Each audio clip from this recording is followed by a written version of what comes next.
So here within Black Ops 6 Zombies, we've got options for both casual and hardcore fans, which is great. But there is this clear lack of options for fans of classic zombies. There were systems and general game design choices that stayed consistent for the better part of a decade, which is something that a ton of people grew to love and wish that it was something we could return to in modern zombies. And in December of last year, we finally got a taste of what classic zombies could look like in Black Ops 6. And while it may not have been perfect, some aspects of it were actually even better than I expected. Yet, unfortunately, it no longer exists, and it's something that we're likely never going to even experience again. So today, I want to take a step back and dive into the hidden classic zombies mode, Jingle Hells, to see what did it do right, what did it do wrong, and finally discuss the awful nature of limited time modes. Alright, so we might as well just start off with the good.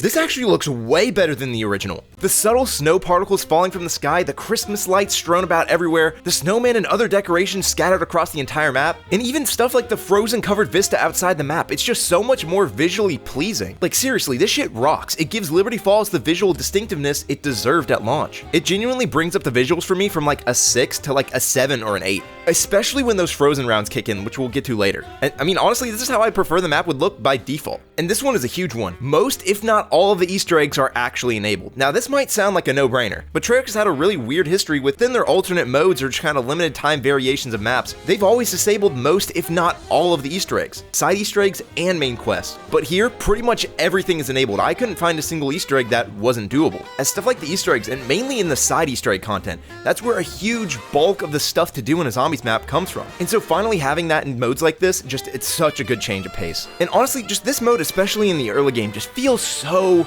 good. Pretty much any resource, especially ammo, armor, and even your specialist, they're super hard to come by. And so actually whenever you get something from a present or a snowman, or even just the normal drops like a max ammo or max armor, things in the kind of normal mode I would be like, it's cool, actually feel incredibly rewarding in this mode. But you still are able to get pretty much every single thing you can in normal zombies. You really can't have your wonder weapon, as well as whatever gun you want with triple pack and gold rarity, with your ammo mod of choice, whatever specialist equipment you want, and your favorite score streak. It's like all this stuff you can still obtain in the game. But in this mode, you can get it through stuff like the snowman around the map that you can shoot or melee, and these contain random stuff like score streaks, guns, and equipment, but you can also get them from presents that zombies drop. And there's also an exclusive power-up in this mode in the shape of some dude's sock, and it's called Naughty or Nice. And so essentially when you get this, you'll either get a nice and get a blob of presents, woo, yeah, or you'll get a naughty, and then a bunch of spiders kind of come out, and which is just basically free points, so I don't know, either way it's kind of a win. And this one is phenomenal, the freeze rounds. This might objectively be the best part of this mode. It turns the somewhat easy spider rounds into an absolute nightmare. And so during this, the entire map gets shrouded in a thick blue fog, and you then have to book it to the nearest building so that you won't freeze. As when that happens, your movement speed is slowed down a ton, and so the spiders can gang up on you. And again, this is another thing I feel like this is how the base game of Liberty Falls should be. It's one of the most unique special rounds I've ever seen in a zombies map. Like, one of my biggest complaints about Liberty Falls has been how kind of basic the map is. Yet a mechanic like this has never been done to this extent in any other map. This is a 10 out of 10 special round in my opinion. It's unique, it's exhilarating, it's a challenge without being impossible. It's honestly perfect. And now I think it's about time we hop into the big stuff. So first up, there's no crafting table. So because of this, equipment in the game has so much more weight. Since you can't craft pretty much whatever you want at any time, if you get a Gersh or a monkey off a snowman or a present, like you know, I genuinely get super excited. It really reminded me of when I would spin the box and finally get that kind of equipment I was trying to get for like ever. And also because there's no crafting table, you only really have 3 to 4 reliable safety nets. And so because of this, if you go down and you use a self-revive, in order to get another one, you have to do SAM trials and hope you get it from a drop. But until then, your main safety net is buying quick revive and using the 3 dying wish uses. And this honestly adds a ton more tension to gameplay from the very start of the game. Every single life you have matters. But hands down, the best part about this though, is that because there's no crafting table, you can't craft score streaks. It completely removes the cheesy mangler injection strategy that pretty much anyone in the past could use to get to round 100. And so essentially when you do get a good score streak like an injection or a chopper gunner, you end up keeping these until the last possible second, when something like maybe an abomination comes in and you really got to take it out. Like, I honestly feel like I'd prefer if the crafting table just didn't have score streaks in the normal mode. After playing this, I really do believe that removing score streaks from it and making it only something like a boss drop and keeping it in the mystery box and trial loot as well, it would honestly play fine. My main problem with the score streaks is that they're so easy to get, but they're also super powerful, and removing the ability to craft them kind of balances things out. And next is that there is no armory. And this essentially fixes the loadout weapons. You can keep it, but upgrading it is way more challenging. If you really do want to use it in this mode, you're just gonna want to get another gun in the meantime and upgrade that for a little bit until you get to a higher round where you can do the free Easter egg to get an ether tool on it. And because of this, it actually makes the wall weapons have way more of a purpose now, as whenever I play this mode, if I see a wall weapon that's a purple or gold rarity early on, it's such a great investment, and it honestly really makes me want to go hit the box again to try and get a better gun. And so the last part about the armory being gone is that you can't put whatever ammo mod you want on any gun, and they're relegated to exclusively getting them from the SAM trials. And this honestly really changes the way you play. You're incentivized to try and get the best rewards possible on every single trial throughout the entirety of your game, to increase your chances of finally getting an ammo mod that you really want to use, or even getting a better ether tool to throw on your gun. And it makes getting these things out of the machine exhilarating. Like when I finally got Shadow Rift from doing a trial, I was hyped. And lastly here in the big stuff is that there's no drops at all. And now I really do love how this changes things up. There are some huge issues with it though, which I'll touch on in the bad, but real quick, let's talk about what's nice about it. There's pretty much no armor, and this makes it more of a luxury, which is exactly how I think it should be. Like even in something like Black Ops 3, the shield wasn't exactly necessary for the gameplay. People were easily able to get to 100 plus on the Chronicles maps and the Giant, where there was literally no shield whatsoever. And I honestly feel like that is how armor should work. Plus kind of how like the shield was back in the day, you can still kind of just go and refill it by spending points. And it's not like there's no way to get armor, as you can still get plates. You just have to really think about if you're going to use them or not now. And because of this, I actually found myself strategizing differently. Using a field upgrade that would give me armor like Frenzy Guard. And I really loved actually needing to think if I really should apply my armor or not.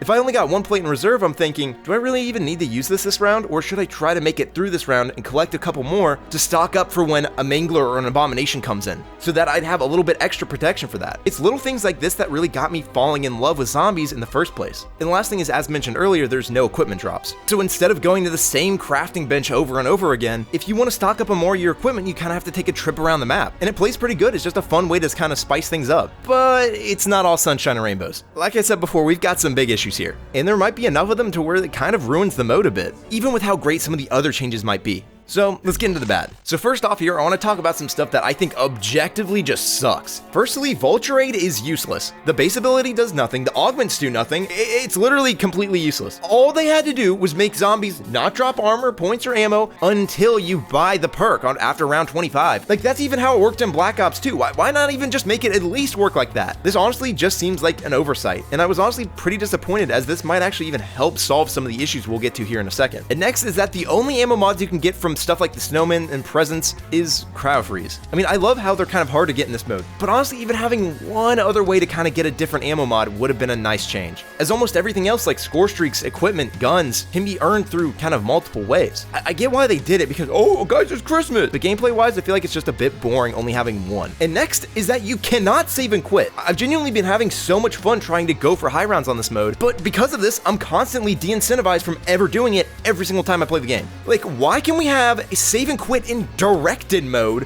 but not this? This is just a flat out awful decision. Like, there's no defending this. And speaking of awful, there's no mystery box. This shit sucks. I get that you can get guns from presents, but again, those aren't there all the time. And they're not always guaranteed to be guns. A lot of the time they're equipment or other things. And just what annoys me is that in this mode, with all the changes they made in the goods section, that encourages me to finally hit the box again. This is the mode in Black Ops 6 where I want to hit the box the most, and yet it's not here. My loadout gun is bad. I actually want to hit the box to try and get a better gun. Or I would hit the box and, oh, I got a better rarity of the gun I currently have. You know what, honestly, I'll switch it out. And even on high rounds, I'd want to spin the box for score streaks, because you can't craft them. The box would be amazing here. And I get that the presents are there to give you guns, but why remove the box? But now it's time to get into the big problems here in the bad section. So first up, gun swapping. Now, a huge part of this mode is that you cannot upgrade your rarity at the arsenal machine because it doesn't exist. And since good ether tools are pretty hard to come by, the most reliable way of getting a better version of the gun you want is through trading your current gun out for a better one. And early on, this is amazing. It plays extremely similar to how zombies did back in the day, and it honestly makes me feel like the rarity system works. A part of the goal of the rarity system is to make you actually think about getting wall guns and hitting the box as the rounds go up. Since the more rounds you go, the higher the chances become come of getting a better gun off the wall or from the box. Whereas in old Zombies, if you hit the box on round 1, you get a gun, it's just as good as if you were to get it on round 99. But the problem here is that you only get points for killing zombies, so you're heavily incentivized through the game to only upgrade one gun. And while not being able to do this makes the game early on super fun, it later becomes super tedious, if not near impossible, actually get the points you need to upgrade them to the point where they're able to kill zombies or even get more ammo for them. And this kind of goes into the next point. It's the point system. When me and the boys got to a high round earlier, if you go down once at that point, it's basically game over. Since you have no armor, you can't really even buy it off the wall because it costs so many points, and your guns aren't really good enough to kill the zombies to get you points. You know, the new point system in this mode works in normal zombies to an extent because it relies on you having a shit ton of resources at your disposal at pretty much all times. But not being able to consistently craft whatever at any point makes getting points feel even worse than it already was. This just goes to show that if we do have a classic mode, we desperately need that old point system back. But also, this isn't the only way we can alleviate this issue. So firstly, if we do have to keep the new point system, you can fix the gun swapping issue by allowing you to transfer your pack level. This honestly would not really even break the game, as most people in Black Ops 6 Zombies only end up getting 2 weapons and then just fully upgrading them. And plus, with this mechanic, if we keep the prices the same, you'd be spending on your 2 main weapon slots a cumulative amount of 100,000 points to fully pack-a-punch both weapons. After spending that many points, you deserve the luxury to be able to swap things out. I mean, even if you lost 1 tier pack-a-punch whenever you would do it, it'd be so much better than what we currently have.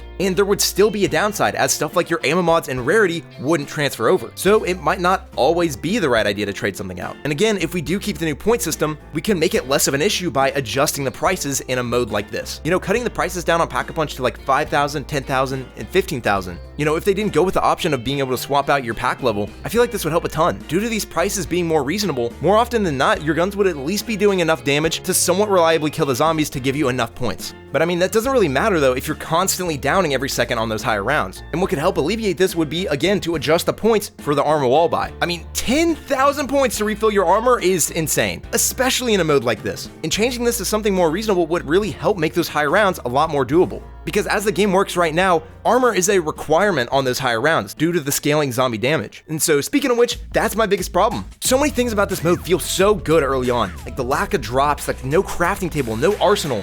But that all kind of falls apart once the zombie scaling starts going crazy after round 30. When people ask for a classic mode and say all they want is no arsenal, no crafting, no loadouts, and no zombie drops, I mean, here it is. And yeah, it doesn't really work. And it's because all of BO6's systems were built around you having access to these mechanics. And because of this, they made the zombies damage scale as the rounds go up so that things kind of balance out. And even with the mode as it is, there are some ways we can kind of fix this. Like I said before, reducing the price of the armor wall buy would make it a lot more reliable, or again, allow something like Vulture Aid to finally let the zombies start dropping you that armor. Or honestly, what I prefer the most, just cap the zombies damage scaling at round 30. The difficulty in this mode in particular is already pretty hard. Most of the time in this mode as it is, you don't ever have any armor, making a majority of those early rounds a consistent 5 to 6 hit down. You do not need scaling zombie damage on top of that. You know, there's so many different ways to fix these various issues, yet they opted for none of them. And I'm not sure whether it's an oversight or if it's just to test things out, but I really do enjoy a lot about this mode. And again, I'm not saying that all of these should be added or even that these are the perfect solutions. They're just ideas to show how the problems that we do have can be alleviated in super simple ways. Yet, unfortunately, that's probably never gonna happen. This here is an LTM, or limited time mode, that'll just disappear after the holiday season, and with it goes the far better map aesthetic, the incredible special rounds, and the closest gameplay we've ever had to classic zombies in years. Unfortunately, due to oversights on Treyarch's end, I honestly don't really see people even trying to get them to change their minds on it. You know, honestly, a lot of people just thought this was gonna be a Christmassy Liberty Falls, and that ended up being its greatest strength, but also its biggest weakness. Because it's so different, they were able to experiment and ended up creating some amazing gameplay that before round 30, I genuinely prefer over the base experience of Black Ops 6 Zombies. But again, that's also the biggest problem with it, as some of the oversights on how these changes would affect the gameplay as a whole, as well as some just general odd decisions that didn't really make sense, made a lot of people not enjoy this mode, especially when they aren't expecting it to be as hard as it truly is. You can't just put on every single armor plate you see. Instead of just keeping your loadout gun throughout the entirety of your game, you're actually better off getting something off the wall. If you just play this like normal Black Ops 6 Zombies, you probably won't like it, because it's not just Christmas Liberty Falls. Hells. It is a different experience. And I know there's a ton of people who just want to experience this way better aesthetic and cool special round just on the normal systems of how Black Ops 6 currently works. And I think that would be a great option. And I'd honestly love to see that too, because honestly, changes like this are just a straight up improvement to Liberty Falls. So with this said, where do we go from here? Well, it's clear this was at least in some part a test to see what mechanics people do and don't like for that rumored classic mode coming later down the line. And it honestly shows that a classic mode could work here in Black Ops 6 Zombies and play amazingly. Even with those issues that come in later on, those first 30 rounds of Jingle Hells are a fucking blast. And I'd love for this game mode to stay in the game instead of just disappearing forever. But it does also go to show that to make that classic mode truly work, you have to alter the mechanics of Black Ops 6 as a whole, mainly due to stuff like how the points and damage scaling work. Honestly, both sides of this argument are right in a way. Just removing things like the armory and crafting table to make it quote-unquote classic just doesn't necessarily work, as there are some foundational issues that would cause problems. But again, on the other side, if they really did go all in on a classic mode, which would adjust some of those base Black Ops 6 mechanics, all of the issues that would come from removing stuff like the armory or crafting table kind of go away. You wouldn't need the crafting table to be able to consistently get more armor if armor wasn't required later on due to the zombie damage scaling. You know, you wouldn't need a crafting table to craft more equipment if they would just refill on a max ammo. And you'd actually be able to get yourself back into the game on those high rounds after you go down and be able to swap guns pretty much whenever throughout the entirety of your game if you didn't only get points for killing the zombies. So yeah, as I've been mentioning, everything you've seen in this video is no longer in the game, and likely never will be again, as even if we do get some sort of classic mode in the future, some of the other amazing changes made for this mode are still gonna be gone no matter what. I mean, I get that it wasn't perfect, but why does it need to be this way? Why are we removing content from the game that had a ton of effort and dev time put into it for no reason? What is the bad part of keeping this as an option, even if it's just in private and solo games? I genuinely cannot think of a single reason, honestly. And we've seen this over and over and over again already. First with Jingle Hells, then with Deadlight Greenlight, and now with Cranked. Sure, yeah, they do vary in quality, and none of them are necessarily perfect. But all they are is just more content, and using these modes as some scummy fear of missing out tactic to briefly boost their monthly active users just feels gross. Think about fan favorite modes we had in the past, like Turned, Grief, and even Gauntlets. These are modes that people still go back to and play to this day. But imagine if when they were added, it was only for 2 weeks to a month, only to be removed and never seen again. I hope that kind of puts into perspective how awful of a decision this is, and I hope that going forward, we as a community can kind of band together to push back against this, whenever Treyarch and Activision inevitably do this again. You know, I'm sure some of you watching this right now who never got to experience this mode wish you could just hop into it right now. But unfortunately, due to someone high up calling the shots, what was finally an option for classic Zombies fans is no longer in the game.